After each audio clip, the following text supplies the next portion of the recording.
Maya samahan sa anak sa Espiritu Santo. Amen. Patuman na inyong pagbuot, dinisyo tama yun sa langit. Mga maghukom, Kapitulo 7, versikulo 4, hantod sa 8. Og si Jehovah mingon kang gidyon, ang katawhan daghan pa kaayo. Dadaa sila ngadto sa tubig, og sila sulayan ko didto alang kanimo. Og mahitabo nga kinsa kadtong akong igaingon kanimo, kini makakuyog kanimo. Ang mao makauban kanimo. Og tungod kang bisan kinsa ako magaingon kanimo, kini dili makauban kanimo. Ang mao dili makauban kanimo. Busay ang gidala ang katawhan ngadto sa tubig, og si Jehovah miingon kang gidyon. Ang tasatagsa nga mga magatilap sa tubig sa iyang dila, ingon sa pagtilap sa iro, pinigon mo siya. Mao sab ang tasatagsa nga muluhod sa pag-inom. Og ang gidaghanon niadtong mga mingtilap nga nagabutang sa ilang kamot sa ilang baba, mga tutulo ka gatos ka tawo. Apan ang uban sa katawhan ng luhod sa pag-inom sa tubig. Og si Jehovah mingon kang gidyon, pinaagi nining tutulo ka gatos ka mga tao nga mingtilap, ako magaluwas kanimo og maghatag sa mga medyanhon nga anha sa imong kamot. Og ang tibok nga katawhan papaulia ang tasatagsa ka tao sa iyang kaugalingon nga dapit. Ako si Naldo, maghahatag og gamay nga mensahe sa katawhan. Katawhang Pilipino nga si Ginoong Lolo Juba. Ang agalon nga Dios nagkinahanglan og mga sundalo nga mga Pilipino ang gidaghanon 300 ka buok nga mahimong sundalo ni Ginoong Lolo Juba o ni Ginoong Papa Jesus o sa Dios Espiritu Santo nga pagatawgon nga sundalo sa gingharian sa buhi nga Dios. Og ang magmamando mao ako, si Naldo. Kaya gipadayag nga ipataas ang flag sa Pilipinas. Ang mahimong mga sundalo mao ang mga pure nga Pilipino og magpasakop sa reliyong Iglesia Santa Cruz. Atong igasangyaw ang bag-ong gobyerno nga suporta. Ang mag-uuma magasuporta sa mananagat sa pabrika o sa kumpanya. Ang mananagat magasuporta sa mag-uuma sa pabrika o sa kumpanya. Ang pabrika magasuporta sa mag-uuma sa mananagat o sa kumpanya. Ang kumpanya magasuporta sa mag-uuma sa mananagat o sa pabrika. Pinaagi sa suporta mabuhita nga walay kwarta. Lucas Kapitulo 22, versikulo 35 hantod sa 38. Puyo, puntil og espada, ug siya miingon kanila, sa sugo ko kaninyo kaniadto sa paglakaw nga walay dalang puyo ni puntil ni mga sapin. Nakulangan ba kamo og bisan unsa? Sila mitubag nga nagingon, wala. Og siya miingon kanila, apan karon siya nga may puyo, padada siya niini, og puntil usab. Og siya nga walay espada, ipabaligya kaniya ang iyang kupo ug magpalit siya og espada. Kay sultihan ko kamo nga dinhi kanako kinahanglan matuman kining bahina sa kasulatan nga nagaingon. Og siya giisip nga kauban sa mga malinapason. Kaya ang naisulat mahitungod kanako musangko man sa pagkatuman. Ako si Naldo maghatag og gamay nga mensahe sa atong nabasa sa Biblia o sa nadungog. Si Ginoong Papa Hesus nagpresenta og espada. Ang espada mao na ang hinagiban sa mga sundalo nga 300 ka tawo. Og si Ginoong Lolo Juba iyang ipakita kanako ang iyang hinagiban nga nakig-away sa mga kaaway nga mao ang mga yawa nga akong gitawag og bituin tungod sa hilabihan kadaghan. Ug akong ipakita ang hinagiban nga kini makita sa mensahe nga kolor blue o puti nga nagtira-tira o gitirahan ang suga sa kurente. Mao na ang hinagiban ni Ginoong Lolo Juba, ang agalon nga Dios. Sino Papa Hesus sa una niyang pag-anhi sa yuta iyang gipresenta nga siya hari, pero gipatay siya. Sa ikaduhang pag-anhi niya dili na siya mamatay kay naa naman mga sundalo nga mudepensa kaniya. Mao nga dili na siya mamatay sa mga kaaway. Ang mga kaaway mao na ang mga sakop ni agalong bahandi nga dili gusto nga mawagtang ang kwarta. Si agalon nga bahandi daghan og hinagiban sama sa fighter jet, barko, missile, pusil, daghan kayo. Mga sundalo nga mupatay pod. Ang mga sundalo ni Ginoong Lolo Juba nga 300 ka buok dili mahadlok sa mga kaaway. Batunan ang pagtuo nga gamahanan si Ginoong Lolo Juba ang Dios nga agalon. Ako si Naldo maghahatag og gamay nga mensahe mahitungod sa dragon nga isgutan sa Biblia pod.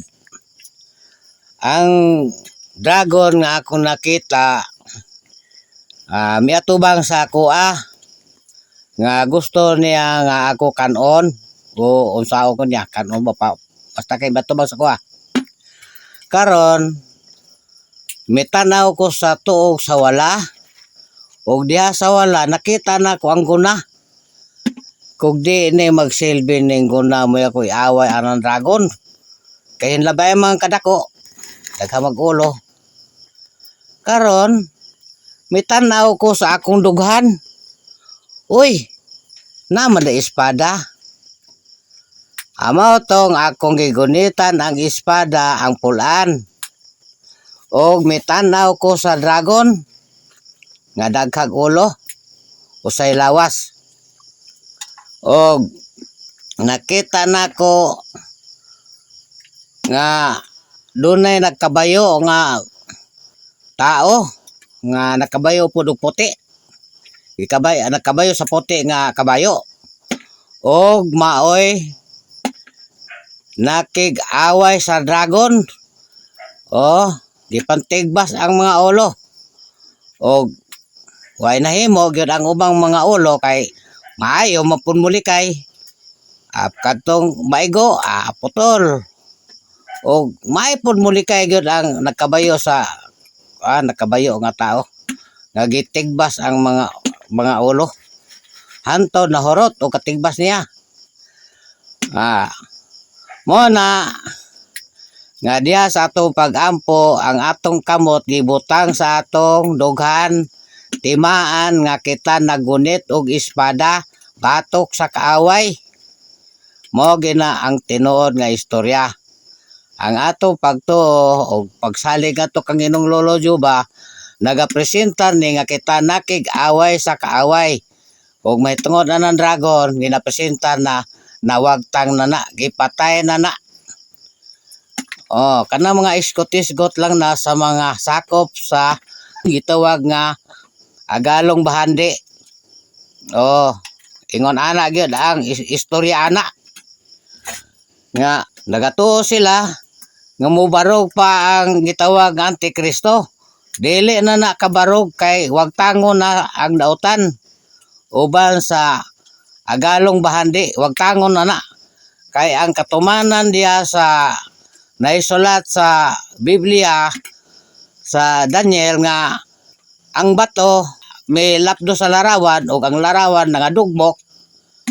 Amo na karon ang istorya nga wagtangon si agalong bahandi pinaagi sa atong makita nga latigo nga nagpresentar gyud kog hangin. Og nakita po nato kung sa abilidad sa latigo nga hangin. Og makita naman nato na karon. Mo nang istorya ha. Nga ako mingon nga kanang gisgutan nila dragon nagapresentar na nga mawagtang na kay nanay nakig-away ana. Mora na ako ikasulti nga diha sa atong pagampo ang atong kamot ibutang sa atong dughan, timaan nga nagunita og espada. Ug nakita po nako nga doon nakig-away sa dragon. Ingon ana. Og ikaduha nga pagpakita nako dito sa palok.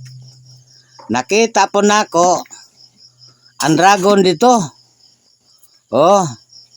May atubang lang ni hapon sa kuha. Og ang akong nakita, nakana mo kawala ang ulo. Hangtod nawala ang dragon.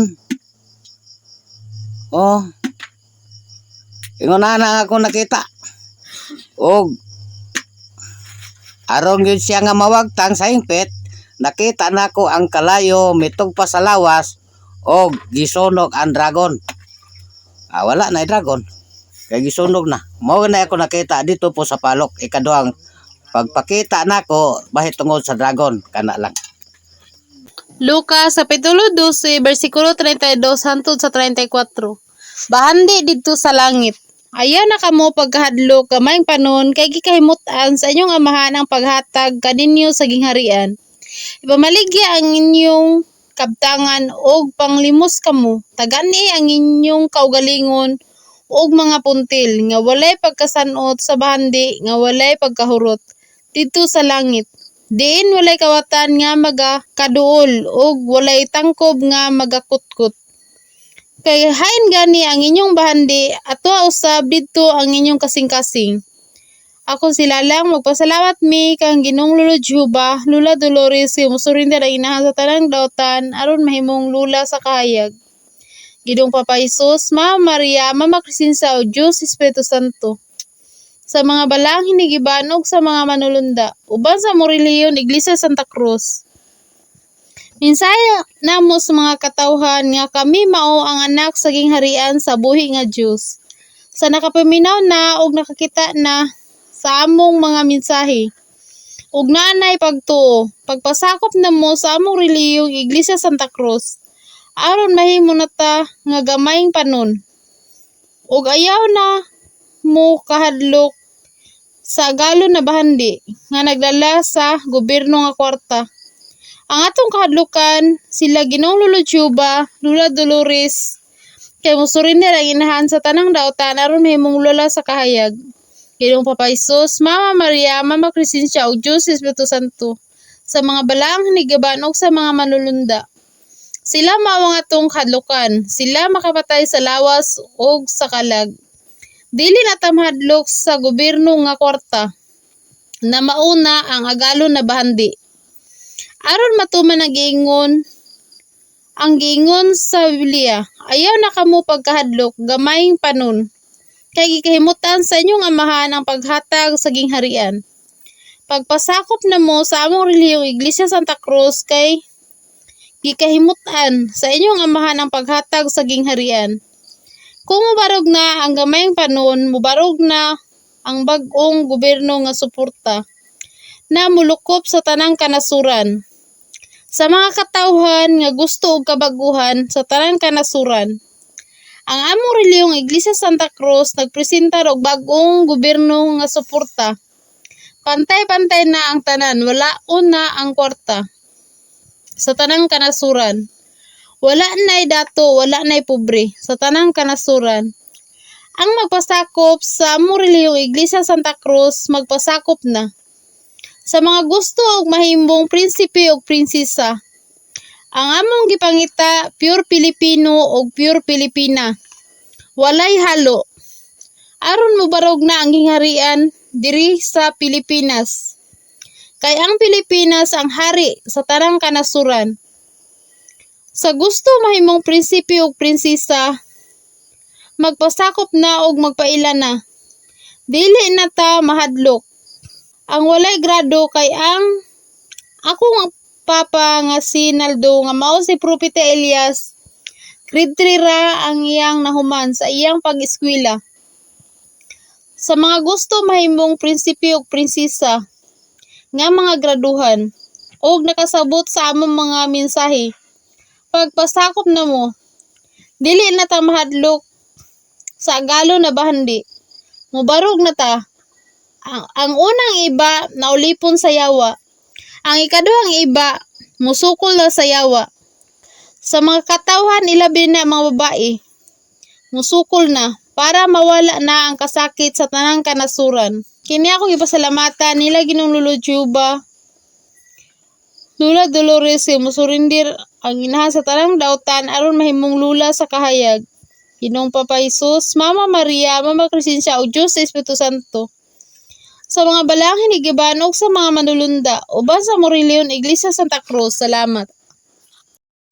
Ezekiel Kapitulo 47 versikulo 1 hangtod sa 4. Ang suba sa dapit nga balaan. Ang mga utlanan sa yuta og iyang gidala ako pagbalik ngadto sa gangaan sa balay. Og aniya karon ang mga tubig minggula gikan sa ihalom sa bakanan sa balay paingon sa sidlakan. Kay ang atubangan sa balay naga atubang paingon sa sidlakan. Og ang mga tubig minggula gikan sa ilalom gikan sa tuo nga kiliran sa halaran. Unya iyang gidala ako sa gawas ngadto sa gangaan nga naga atubang sa sidlakan. Og aniya karon may katubigan nga nagaagay ay sa tuo nga kiliran og sa diha nga ang tao milakaw paingon sa sidlakan uban ang lubid nga igsusukod diha sa iyang kamot. Siya misukod usa ka libo ka maniko gikan sa katubigan og ako iyang gipaubog latas sa katubigan nga diha kutob sa mga buol-buol. Misukod na usab siya usa ka libo ka maniko og gipaubog ako niya latas sa katubigan nga kutob sa mga tuhod. Misukod na usab siya usa ka libo ka maniko og gipaubog ako niya sa katubigan nga diha kutob sa mga hawak. Isayas Kapitulo 2 versikulo dos og mahinabo sa ulahing mga adlaw nga ang bukid sa balay ni Jehova pagatukoron sa ibabaw sa tumoy sa kabukiran og ikatuboy ibabaw sa mga buntod og ang tanan mga nasod magaganayan ngadto kaniya. Ako si Jose Sinangote, hanggan ako si Yoyo. Ako magpasalamat ni Ginoong Lolo Jehova, Ginoong Papa Hesus ug sa Dios Espiritu Santo sa atong inahan nga langit noon nga mao sa Maria ug kang Mama Crescencia nga mao pud ang nagpadayag ani sa magugpo pa sa una ug karon tagom na ug sa nga balaang nagiban nga mao pud ang nakig-away sa mga dautan ug sa mga manulunda. Sa amo ang reliyon, Iglesia Santa Cruz ang naguna ani. Akong amahan nga nagdala sa ngalan nga Naldo ug siya po ang nagdala sa ngalan nga Elias. Nga mabasa po sa Malakias nga sa dili pa ang magbalik ni Ginoong Papa Hesus, magauna pa si Propeta Elias. Mao ni karon nga nagasangyaw na sa katawhan. Ug matag po kog mensahe sa akong gibasa sa dapit yun sa tuo.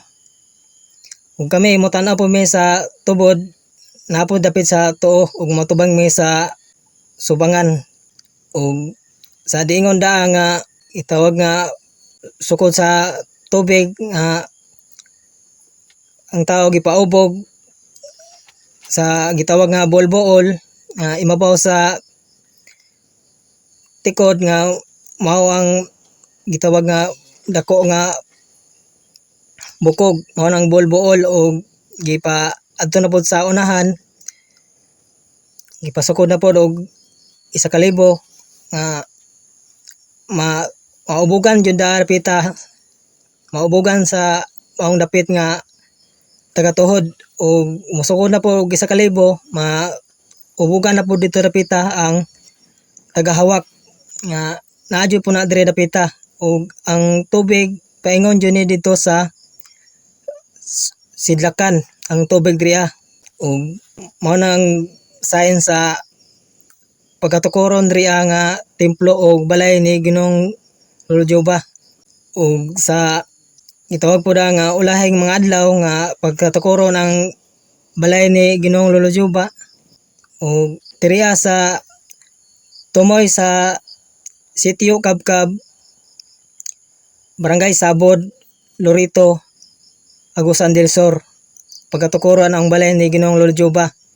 O sa kuan, namo dyan nadaang sa templo, kinanglan mo dyan nadaang hari, mao po akong amahan nga ipadala po ni Ginoong Lolo Jehova nga siya po ang magari sa dire sa Pilipinas o sa tanang kalibutan. Og namo dyan nadaang reyna, prinsipe